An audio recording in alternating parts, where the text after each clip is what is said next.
Hani bir söz var ya, kurt kış geçirir ama yediği ayazı unutmazmış. Onun gibi. Gerçekten biz yediğimiz ayazı unutmadık. Okullar 16-17 aydan beri kapalı ama bizde 2 döneme denk geldi. Biz 2 dönemdir tek kuruş para kazanamadık.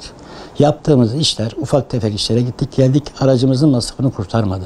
Sigortası, MTV'si, bandrolü, bakımı derken gerçekten elimizde bir şey kalmadı. Evet, bu süreçte çok esnafımız aracını sattı. Başka işlere yönelenler oldu, yeni başlayanlar oldu. Ama umutluyuz, okullarımız açılacak inşallah.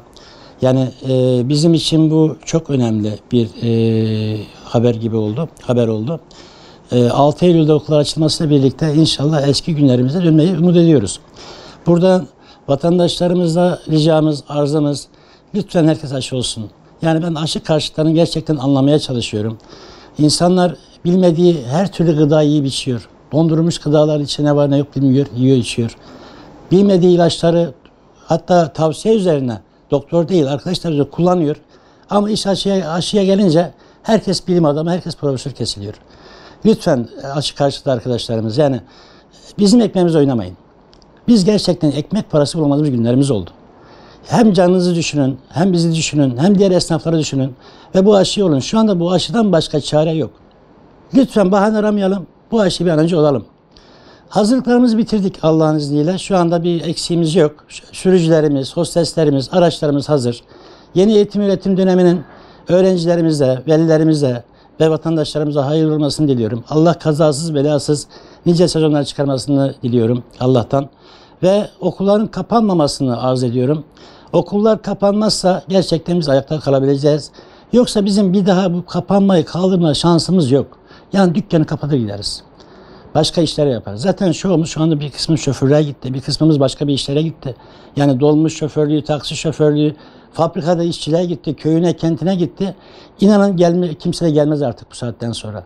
Yani Allah göstermesin. Biz düşünemiyoruz bile. Yani okullar kapanır mı acaba düşünemiyoruz. Düşünmek de istemiyoruz. Allah yardımcımız olsun.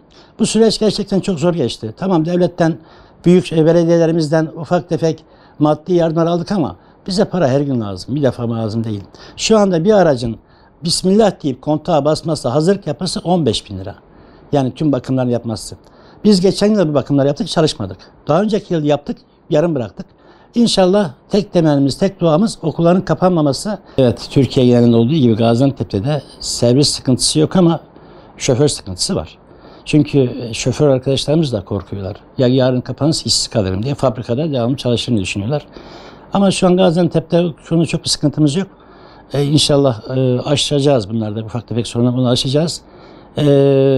Servislerde zaten bir sıkıntımız yok. Bol miktarda sayıda servisimiz var. Burada sıkıntımız şu, organize çalışan araçlarımız var. Belki bir kısmı onların gelmeyebilir. Ama diğer büyük bir oranda büyük bir kısmı işine başlayacaktır. Gaziantep'te servis sıkıntısı yaşanmayacaktır. Zam olayına gelince de bazı basınlarda falan takip ettiğim kadarıyla, gördüğüm kadarıyla hayali rakamlar dolaşıyor. Yok şu kadar rakam, yok bu kadar. Daha öyle bir şey yok. Yani o hayali rakamların %40 altında beklentimiz. Biz böyle teklifte de bulunmadık. Yani o rakamları biz telaffuz etmedik. Belediyeden veya GESOP'tan da istemedik. O rakamlar yok, öyle bir rakam. Bu hafta çıkacak şeyler, rakamlarımız.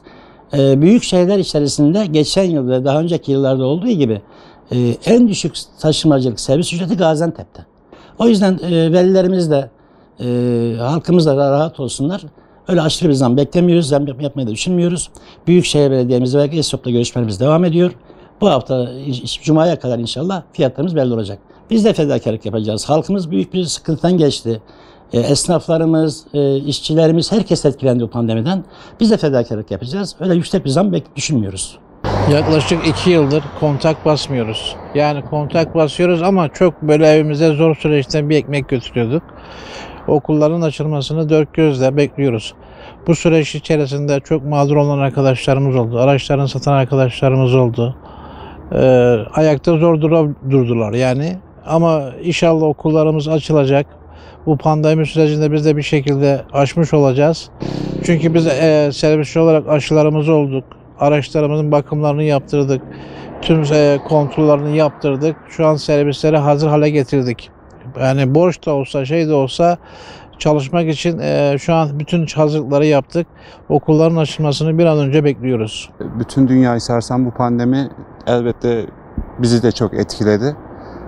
Ekonomik boyutta büyük sıkıntılar yaşadık.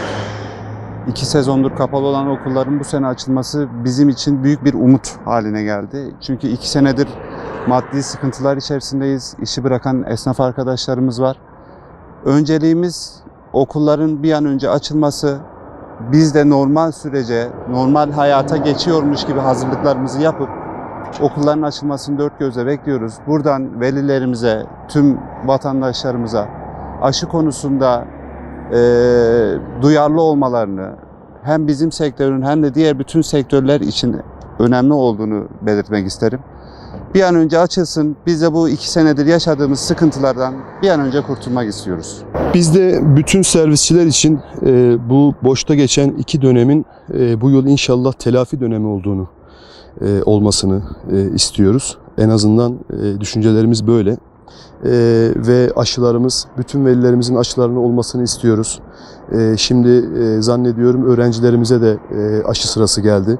Bütün öğrencilerimiz de aşılarını olursa, bütün servis şoförlerimiz zaten aşılarını oldu. Biz bu döneme hazırız.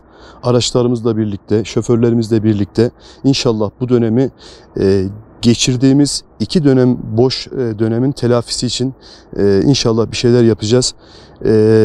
Hep birlikte hazırız. Çalışmayı dört gözle bekliyoruz.